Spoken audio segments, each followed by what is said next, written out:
Hey guys, welcome to another episode of the AKB48 group news of the week. Let's start off with Produce 48. Usually don't talk about this, but this time, since people recommended it in the comment section, I will highlight one thing about it. I haven't watched the new episode yet because it just came out and there's no English subtitles for it yet, but it will soon come out and I'll try to watch it. But let me say something that happened in the episode. First of all, we have a lot of rankings here. As we know, they go by letter rankings.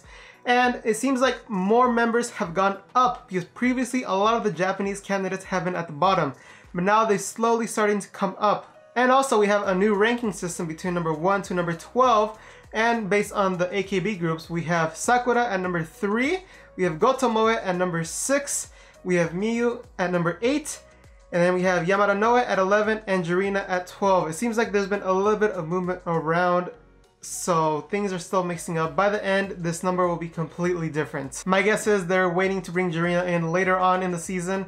That way they see how much of a powerhouse she is and then is able to see how she dances and sings. Next up is STU48 announcing that they're actually doing a little tour where they're going to the different theaters as well as different other places.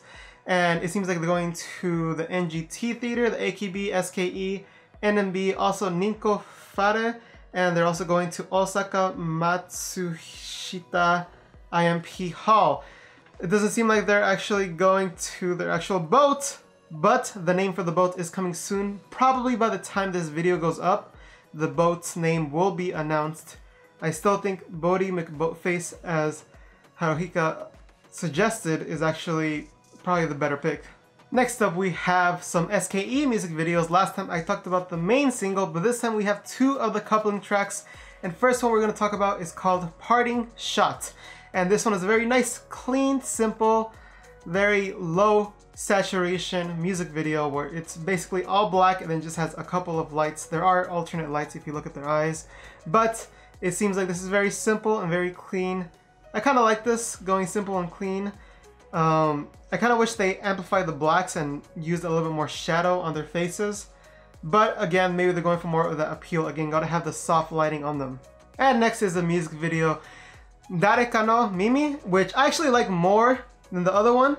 And I think I like it because of the whole red glove concept. Although I do wish that the red glove was only there when it was like the singular members. When they're a group, it kind of blends in with each other and looks kind of distracting. But I do like when they are by themselves and using the red glove. I also like how the chorus has like a very unique style of dancing, and I actually like the style of dancing, so it gets a thumbs up from me. And plus we have those nice shots of the members individually. Always appreciated. And next we move on to more individual members, starting off with Sakura, who got 100,000 subscribers. Oh, by the way guys, I think I forgot to mention, but we have 2,000 subscribers now on this channel. So thank you guys so much for watching and subscribing, and if you're not subscribed yet, you can go ahead and do that. Again, very important part to be part of the community, especially how small we are.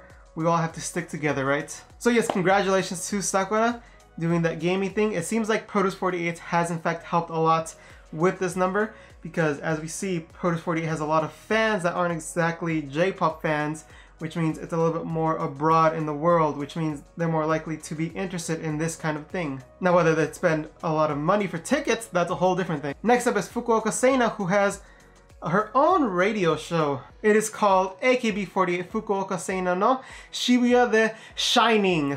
And this will be on Shibuya Cross FM starting the 3rd of July at 18 o'clock JST. So look forward to that if you want to hear some Seina on her own radio show. Super exciting. And next up is teammate member Nakano Ikumi, which is actually in her own stage play with the title of Tekeda.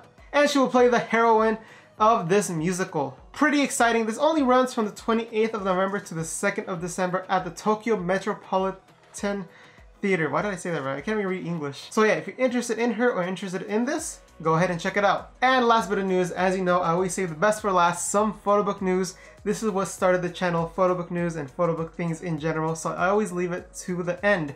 So it seems like today we have Takahashi Juri, as we all know, and it seems like she's releasing a Photobook. It seems like it's shot in Taiwan and it comes out pretty soon. It comes out next month, like almost exactly a month away, the 24th of July. So this will probably be one I will pick up, so look forward to that. One day, the Sugai Yuka photobook will work and I'll be able to finally record it. I'm trying different options, so I'll try different options, see how that works. And I'll let you guys know on Twitter. And if you're not following me on Twitter, that's twitter.com/MrJoshbox. And that does it for the 48 news. Let's move on to the graduated section. So AKB is going to release the Kitahara DVD and Blu-ray. More importantly, Blu-ray. And this will be based on a graduation concert, and that's why I included it in the graduation section, because she has graduated. This will include an NGT solo concert, Kitahara's concert, as well as the live from the AKB Theater and NGT Theater. So if you're a big fan of Kitahara, then I definitely recommend picking this one up July 30th. We got old member Yabusha Shu, might have disappeared for a little, but now she's back on Twitter, and now she's living in New York. So it seems like this will be kind of like her daily life in New York kind of vibe to it, since she is in New York and she came from Japan. So if any of you New Yorkers out there recognize her, I mean, doesn't hurt to say hi, as long as you're not creepy and take pictures of her in secret. But you can go ahead and follow her down below with the link. Next up, Kasai Tomomi, as we know, member of AKB48, kind of graduated a while ago, but it seems like she'll be playing a lead role in the Sailor Moon musical. And that's right, main role equals Sailor Moon. She will be playing Sailor Moon. So great news for her, and this will actually run at the AIA Theater, and it will be from the 31st of August to the 9th of September. And then at the Palais de Congrès de Paris from the 3rd to the 4th of November. So it's not gonna run super long like the Nogizaka one, but it still is a pretty big moment for her especially. I remember on Twitter I saw it, wasn't sure if the translation was right, but then I saw the official news and I was like, nice. And last bit, we have a photo book, but unfortunately it's not a physical photo book, it will be a digital photo book for some weird reason, because physical is way better than looking at it digitally, as I say every single time on my photobook critiques. But it seems like Watanabe Mayu will release one. This will be titled Hitori Dachi, and this comes out the 29th of June, so it seems like it's about to come out. The date right now is the 29th, so it seems like it came out. Yeah, that came out, and you can go ahead and order it on Amazon Japan. I won't get this one because it's not physical. Next up is 46 section, and there's a lot of commercials in this one, so be prepared. Now let's go with Nogizaka46, going with a 7-Eleven commercial, not one, but two of them, one for Japan and one for Taiwan. That's right, Nogizaka's going worldwide and going to Taiwan and being in a commercial for 7-Eleven. Pretty big deal. In the Japan one, they're being flight attendants, but then in the Taiwan one, they're kind of introducing themselves as idols. So super exciting. I definitely recommend checking out both of those commercials down below and just seeing the difference and seeing exactly how each commercial interprets them differently. And next up is for Line. As we saw last week, we saw Keyakizaka in Line. Now we have Nogizaka in Line, that 2-for-1 package. We have it for a Line speaker by the name of Line Clova. It's like a little Bluetooth speaker, and you guys can go ahead. It's pretty self-explanatory. Go ahead and check it out in the link. And next up, we have some reports from Oricon, and it's not a new single thing. It's actually based on half of the year so far. And we get to see a little bit of the rankings of where everyone placed and see who sold the most. And at number 3, we have AKB at 4.7 billion yen. And then at number 2, we have Sandaime J Soul Brothers at 5.41 billion, beating out AKB a little bit less than a billion. And then we have Nogizaka with a whopping 5.6 billion, which is 0.2 billion above J Soul Brothers. So this counts only for the official stuff. So Nogizaka, Sony Music Japan. AKB, King Records. So I can't even imagine what the other goods and all the other stuff they sold and handshake tickets and everything. It must be a crazy amount. But yeah, as we see, Nogizaka just rising even further, and they've been going at a steady climb. Not like Hyakizaka that just all of a sudden got a boost. They've been slowly getting it, that way they don't crash hard. But speaking of goods, we also have 2 things coming out. First one is actually a Blu-ray of the Asahi Nagu stage play. I wish they would have done like a double feature where it's like the movie with the stage play, but I guess having the stage play in general is a good idea. I mean, you could just set up a tripod and a camera and record it and sell it for a lot of money. But if you're interested in this, this comes out September 19th, and I hope one day they release a deluxe edition with both. And last bit of news is with Nogizaka46, who's going to release an official tour book by the name of Keiyaki. Maybe they should have done like kanji Keiyaki, because then people won't know the difference between kanji and hiragana.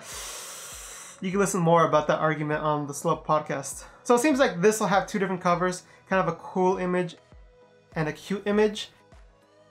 But I think kanji usually goes for the cool image, so probably go for the tetchy one, unless you want the cute one with a lot of members. Or, you know, you could be cool and get both of them. So it seems like each member will have a page dedicated to them. They could make it their own. And it seems like a pretty cool idea just to see the creativity and everything. And I mean, having more Keiyaki book content, I'm happy for it. Let's get a Keiyaki group photo book going on. And that does it all for the news this week. Thank you all for watching so much. Please leave your comments down below. Let me know what you thought about the news. If there was anything I missed or anything that I needed to include, please leave it in the comments down below, or you can go ahead and tweet at me so the next time I'll be able to talk about it. That does it all for this week. You can go ahead and check me out on Twitter, as well as go to my Patreon and see what that's about. And I'm thinking about opening up a Facebook. Let me know what you guys think about that. Maybe just sharing clips, making a little bite-sized pieces instead of a long video. Let me know what you guys think about that. And as I say every single time, thank you all for watching.